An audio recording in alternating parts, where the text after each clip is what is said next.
Estamos aquí para hablar de retos para generar valor y cómo hacernos las preguntas adecuadas. ¿Cuántos de vosotros en los últimos años habéis oído de empresas que están inmersas en un proceso de transformación y se han vuelto locos con el Agile, con el Design Thinking? Cambiando su manera de trabajar. Sí, aplicando diferentes metodologías, recurriendo a coaches, metiendo presión a los equipos. Llenando la pared de POSIT, teniendo Scrum Masters, rediseñando la web porque han hecho caso a nuestra auditoría, pensando en lanzar su app, incluso a veces gamificada, o estando al día en su analítica web, invirtiendo en SEO y SEM, haciéndose algún curso de Scrum Master o de blockchain, que empiezan a pensar en cómo podían beneficiarse de la inteligencia artificial. Incluso con la presión de la inteligencia artificial es un bombazo, hay que hacer algo con esto sí o sí. Algo hay que hacer con la inteligencia artificial. Probablemente todos hayamos conocido clientes o nos sintamos identificados en este tipo de escenarios. La pregunta es, de todas estas empresas, ¿cuántas de ellas consiguen que todos estos cambios impliquen ser más rentables? O que sus usuarios sean más felices, o sus empleados, después de todos estos cambios. ¿O estas empresas son capaces de desarrollar soluciones de una manera más ágil? Cuando pensamos en el éxito de los proyectos en los que hemos trabajado, probablemente nos venga a la mente algún compañero que nos echaba una mano, algún jefe de proyecto que con sus decisiones servía de estrella guía. Probablemente el éxito esté ahí. ¿Han tenido éxito estas compañías? Cuando nosotras hablamos sobre el éxito y echamos la vista atrás al año que llevamos trabajando juntas y pensamos en qué hacía que esos proyectos tengan éxito, también pensamos en que hay una parte importante de hacernos las preguntas adecuadas. Y muchas veces parece que lo de hacernos preguntas, no sé si os ha pasado, nos genera miedo. Parece que cuando hacemos preguntas pues podemos o resultar impertinentes o estar ralentizando los procesos, ¿no? O sea, ¿por qué esta persona me está preguntando esto en este momento si esto ya está claro y estamos perdiendo el tiempo con esto? Al final, o sea, cualquier proceso creativo, cualquier proceso de desarrollo, cuando nos embarcamos en un proyecto nuevo, pues simplificando muchísimo, hacemos un recorrido que empieza desde el momento en el que somos capaces de identificar que tenemos un reto, identificamos un problema que necesita ser resuelto. Y en ese recorrido creemos que tenemos la oportunidad de hacernos muchas preguntas. Hay una reflexión que queríamos compartir con vosotros, que es que el arte de hacerse preguntas es algo que se aprende con la práctica. Y la calidad con la que somos capaces de formular esas preguntas, en gran medida, determina la calidad de lo que entregamos. Entonces, es bastante relevante el cómo formulamos esas preguntas a lo largo de todo el proceso. A veces el valor está más en hacernos las preguntas adecuadas y no tanto en buscar las soluciones rápido. Empezamos por el principio, el reto. ¿Qué es el reto? El reto es una pregunta que nos permite describir el problema o la oportunidad con la que vamos a trabajar. Es un ¿cómo podríamos? Por ejemplo, ¿cómo podríamos ayudar a los dueños de alojamientos vacacionales a dar acceso a la vivienda a sus inquilinos cuando están lejos? Esto puede ser un reto. Un buen reto tiene que identificar claramente un problema y su dueño, resulta evidente y obvio, se entiende sin requerir explicación, no está sujeto a interpretación y, sobre todo, nos ayuda a tomar decisiones y plantear soluciones. Vamos a verlo con un ejemplo. Por ejemplo, veamos cómo está formulado este reto. ¿Cómo podríamos ayudar a los dueños de alojamientos vacacionales a dar acceso a la vivienda a sus inquilinos cuando están lejos? Bueno, pues vemos el ejemplo de una empresa que la solución a la que ha llegado es una cerradura electrónica. Ahora vamos a ver qué ocurre si el reto se formula de manera diferente. Un poco diferente. Un poco diferente, porque es el mismo contexto. O sea, estamos trabajando sobre el mismo problema, pero con una formulación diferente. ¿Cómo podríamos ayudar a los dueños de alojamientos vacacionales a dar servicio a sus inquilinos cuando están lejos? Aquí lo que vemos es que estamos trabajando sobre el mismo contexto, pero la solución es diferente. En este caso, la empresa lo que ha hecho, o sea, el claim es conviértete en el mejor anfitrión. Y lo que ha hecho es diseñar una solución integral que permite a los dueños gestionar todo el servicio de manera remota a través de una aplicación. Entonces es el mismo contexto de problema, pero una pequeña variación en cómo formulamos el reto puede dar lugar a una solución diferente. Creo que lo interesante aquí es, o lo que pretendíamos ilustrar, es que realmente cuando desarrollamos algo, cuando sacamos algo al mercado, conseguimos sacar algo que es el resultado de una solución, pero esa solución esperamos que sea la mejor, pero solo es una de todas las posibles. Lo que tenemos que intentar es que sea la mejor, que se acerque a ser la mejor de entre todas las posibles soluciones. O por lo menos que tengamos claro a qué nivel estamos trabajando, porque muchas veces queremos resolver todo y al intentar resolver todo, pues perdemos el foco. Y a veces es mejor centrarse en algo como más específico. Ponemos mucho de nosotros y de cuál es nuestro perfil en cómo nos hacemos las preguntas que ilustramos. También es interesante ser capaces de perder el miedo a abrir esas preguntas y esas soluciones a otras personas del equipo, a no necesitar sentirnos dueños de las soluciones. Claro, porque muchas veces ocurre que empezamos teniendo clarísimo cuál es la solución, ¿no? a nuestro problema, y eso muchas veces nos puede sesgar todo el proceso, y el no estar abiertos a reconsiderar que a lo mejor esa solución no es la óptima, pues puede tener muchos efectos, porque invertimos mucho tiempo y mucho esfuerzo de muchas personas en desarrollar nuevos productos, servicios, soluciones. Si la solución está tan clara cuando os viene el reto definido, os animamos a que la pongáis a prueba. Debería ser muy sencillo hacer estos ejercicios que nos ayudan a saber si el reto está correctamente definido. La primera que queríamos compartir con vosotros es una herramienta muy sencilla que se llama Start with Why, de Simon Sinek, que no sé si os suena alguno. Él plantea hacer un ejercicio de formularnos 3 preguntas. La primera es el qué. O sea, la mayoría de las empresas no tienen problemas en responder a qué haces. Oye, ¿tú qué haces? ¿A qué te dedicas? Hago coches. Pues imaginemos una empresa que se dedica a producir coches, Ford. Hago coches, sencillo, parece que eso no requiere mucho, no plantea problemas. La segunda pregunta es ¿cómo lo haces? Y aquí hablamos de proceso. Oye, pues yo tengo una fábrica en China diversificada que me hace ahorrarme costes y que además me permite entregar de una forma más ágil y sacar el coche en 45 días en vez de en 54, que es lo que hace la competencia. Ok. Lo que sea. Parece que eso tampoco plantea muchos problemas, pero ahora si hacemos la pregunta de oye, ¿por qué lo haces? ¿Por qué fabricas coches? Pues aquí la respuesta puede variar mucho en función de a quién se lo preguntemos. Si le preguntamos a Ford por qué hace coches, pues a lo mejor nos da una respuesta muy diferente a la que nos da Tesla, o por lo menos la argumentación, la elaboración varía mucho. Y desde nuestro punto de vista, bueno, estamos viendo que, por ejemplo, en el contexto del diseño de experiencias parece que es cada vez más relevante para los usuarios no las funcionalidades o las cualidades físicas de un producto en sí, sino las percepciones, lo intangible, las emociones, lo que el usuario, cuando el usuario compra algo por cómo le hace sentir. Entonces, a eso se refiere, ¿no? Con el porqué de lo que hacemos. Debemos empezar a pensar en el valor más como un atributo que como una solución. El segundo ejercicio, o sea, una vez que hemos hecho esa reflexión alrededor de por qué hacemos lo que hacemos, os invitamos con vuestro equipo de proyecto a plasmar esas ideas en una herramienta que se llama Project Manifesto.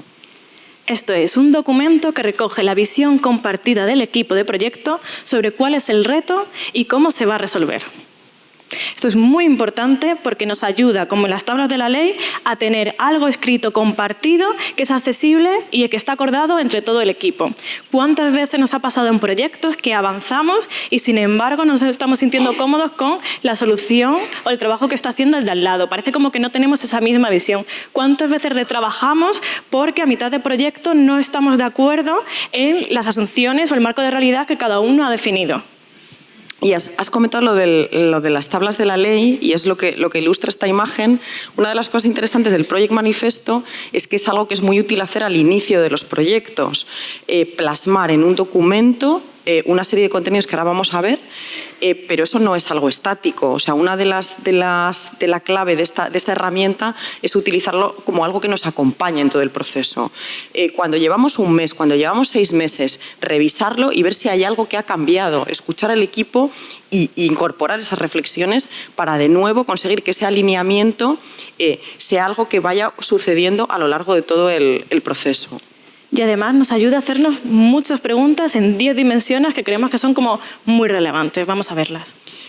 La primera tiene que ver con la herramienta de la que os hablábamos al principio, el Start with Why, Aim, o sea, el propósito de lo que hacemos, por qué hacemos lo que hacemos. Creo que aquí es también relevante pensar, por ejemplo, en contextos que creo que, por ejemplo, ocurre mucho en el contexto de startups, la fiebre, ¿no? O el hype de ser el próximo unicornio, tener que desarrollar algo con realidad virtual, se junta un grupo de gente y cada uno tiene una motivación diferente. Entonces, o sea, tener esa conversación con respecto a, oye, ¿por qué quieres desarrollar esto? Porque a lo mejor la motivación que tiene es sencillamente hacer dinero, conseguir que le compren la solución, y otra persona lo que le motiva es el proceso de aprendizaje. Entonces, por lo menos escuchar eso y entender como equipo cuáles son las motivaciones de cada uno es algo que creemos que puede ayudar mucho. Tenemos que sentirnos cómodos también dialogando y estando cerca del dueño del problema, que es parte de este manifiesto, pero no es la única parte. Entenderle, sentirnos cómodos y sentirnos cómodos de hacerle las preguntas, que parece como muy sencillas, ¿no? Pero que marcan la diferencia, es clave para que el manifiesto funcione. Más dimensiones, los usuarios. ¿Cuántas veces nos ha pasado que preguntamos ¿quién va a usar esto? Y recibimos respuestas del tipo usuarios digitales, el cliente masa. O sea, ese tipo de respuestas, no sé si os pasa, pero como diseñadores nos resulta complejo pensar en soluciones cuando tenemos la sensación de que eso está muy indefinido, porque muchas veces tenemos miedo a si lo definimos tener acceso a un menor número de personas, ¿no?, que vayan a usar esta potencial solución. Más dimensiones. La función. ¿Cuál es la función principal y cuál es accesoria y no es principal? Y entonces podemos pensar en qué relevancia tiene el MVP, qué información es input y cuál es output, qué tipo de mecanismo o proceso da vida a tu servicio. Y aquí con la función, o bueno, funcionalidad, si queremos hablar de funcionalidades, no sé si os pasa a vosotros si habéis trabajado con backlogs, escuchar, lo tenemos todo hecho, tenemos un backlog definido con 87 funcionalidades. Bueno, pues dentro de esas 87 funcionalidades, hacer el ejercicio de priorización de todas esas, cuáles son relevantes, cuáles necesitamos sí o sí y cuáles son secundarias. Cuando en un backlog de proyectos solo encontramos funcionalidades de desarrollo, debemos echar la vista atrás y pensar si hemos respondido a este tipo de preguntas. Que básicamente la pregunta más sencilla es ¿cuál es la necesidad que estamos intentando resolver? ¿Cuál es nuestro reto? Porque puede ocurrir que si tenemos 87 funcionalidades, llega un momento que nos perdemos en el desarrollo de esas funcionalidades y lo del árbol que no nos deja ver el bosque, ¿no? O sea, al final, ¿a qué habíamos venido aquí? Contexto. ¿En qué contexto se usa tu servicio? ¿En casa, en el metro, a oscuras? ¿En qué momento del día se usa? ¿Es un uso recurrente? ¿Es único? ¿En qué momento el journey se sitúa? ¿Vamos a trabajar sobre el servicio end-to-end o solo un punto de contacto específico? Sí, aquí nos parece relevante, cuando hablamos de puntos de contacto, hacer la reflexión. No sé si habéis oído hablar de Andy Pollain, de Fjord, más allá de las pantallas, la reflexión en torno a, aunque estemos desarrollando un servicio, un producto digital que se compone de una serie de pantallas, esas pantallas, ¿en qué contexto viven? ¿Quién lo usa? Los puntos que acaba de comentar Sara. Independientemente de cuál sea nuestro alcance, sí que es importante que tengamos la visión de todo el journey y en qué punto se sitúa esto que estamos haciendo, porque probablemente en otro momento trabajaremos con el ecosistema. Adquisición. ¿De dónde sale el dinero? ¿Quién paga la fiesta? Esto que estamos haciendo, al final, ¿a quién le está produciendo un beneficio como para estar dispuesto a pagar por ello. Hay diferentes modelos de negocio. A veces es directamente el usuario quien paga por el servicio. Otras veces estamos hablando de acuerdos, alianzas. Hay infinidad, ¿no?, de modelos de negocio, pero tener eso claro al principio del proyecto entendemos que es otra de las cosas críticas en las que fijarse. Moods. ¿Qué estado de ánimo se induce a los usuarios? ¿Cuándo? Y es una reflexión también basada en, cuando hablamos de diseño de experiencias, ¿qué es esa experiencia? ¿Qué es a dónde queremos llegar teniendo ese enfoque centrado en el usuario? ¿Cómo queremos que se sienta cuando interactúa con nuestro producto, servicio o solución? ¿Cómo se sentía al principio cuando tenía una necesidad pendiente de resolver? Y finalmente, a través de nuestra solución, ¿qué es lo que está cambiando, ¿no? ¿Cómo se siente en esos diferentes momentos? ¿Y qué hacemos para influir en eso de manera positiva? Implementación. Yo creo que el gran reto del diseño de servicios en el momento en el que estamos está en la implementación, en ser capaces de conceptualizar servicios que son implementables y, siguiendo con la línea de más allá de las pantallas, también pensamos que la implementación de un servicio complejo, en lo que hay una parte más allá de las pantallas, a lo mejor es gradual, a lo mejor es transitoria. Tenemos que pensar que no es lo mismo la implementación de un producto digital en el que damos una tecla y eso funciona, que la implementación de un servicio que tiene componentes humanos, en las que hay personas, en la que hay protocolos, en la que hay una experiencia mucho más compleja. Sí, aquí hablando de implementación, ocurre muchas veces que cuando en las etapas iniciales de un proceso, las pantallas, los diseños, las presentaciones, lo aguanta todo el papel. Pero ¿qué pasa cuando queremos pasar a estadios posteriores en los que eso tiene que vivir en un contexto específico? Y muchas veces, por nuestra experiencia, los retos de implementación tienen mucho más que ver con personas. Hay procesos, hay tecnologías, hay contextos que pueden dificultarlo mucho, pero en la mayor parte de las veces tiene que ver con las personas. Entonces, hablar con las personas que están involucradas en el proceso para entender desde su punto de vista cuáles son esas barreras, para que esto se haga realidad, qué es lo que tiene, somos capaces de hacerlo. Si no somos capaces, ¿qué nos preocupa? ¿Qué nos puede impedir hacerlo? ¿Dónde vemos riesgos? Y hacerlo desde las diferentes perspectivas, ¿no? Recordad que esta herramienta nos la planteamos al principio, porque debemos de pensar en la implementación al principio de nuestros proyectos.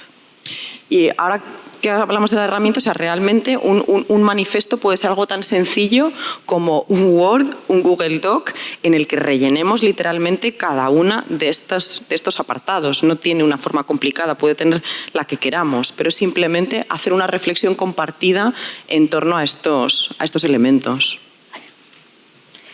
Áreas de ignorancia. ¿Qué es lo que no sabemos? ¿Seríamos capaces de identificar cosas que no sepamos, que ahora mismo no tienen por qué bloquearnos, que pueden derivarse en un research o no, pero que identificarlas nos hace ser más conscientes de cuál es el área de intervención y el marco de realidad que hemos definido para trabajar? ¿Qué es lo que no sabemos? ¿Sobre qué tenemos dudas? ¿Qué necesitamos saber? Y perder el miedo, ¿no? Sobre todo a compartir esa incertidumbre que podemos tener, porque eso nos puede permitir avanzar mucho más rápido con el equipo. Si compartes tus dudas, si superas ese miedo, ¿no?, o esa inseguridad, pues al final el equipo se va a ver beneficiado sin duda. Y finalmente, criterios de éxito. Si al principio somos capaces de definir o de visualizar qué significa tener éxito, a dónde queremos llegar, si le preguntamos a alguien, oye, ¿esto que estás intentando construir? Si alguien te pregunta, oye, lo has conseguido, has triunfado, has conseguido exactamente lo que te habías propuesto. ¿Cómo es ese escenario? ¿Qué visualiza esa persona? ¿Qué elementos hay que le hacen decir, lo he conseguido? Estamos hablando de reconocimiento, estamos hablando de dinero, ¿en qué se tangibiliza? Porque luego eso es lo que nos va a permitir definir unas métricas, unos KPIs que nos van a permitir chequear si efectivamente lo hemos hecho correctamente o necesitamos seguir mejorando. Y hablando de retos y hablando de experiencia, quizás nos tendremos que plantear cómo se mide la experiencia, cómo medimos el éxito de ese estado de ánimo que hemos inducido a nuestros usuarios. Es muy fácil medir datos descriptivos de la actividad en un producto digital, de ver el tiempo de respuesta, el número de pantallas vistas, cuáles son las secciones de nuestra web que funcionan mejor, pero ser capaces de medir la experiencia quizás sea un reto de por sí. Sí, un reto que daría para otra charla, porque me parece una dimensión...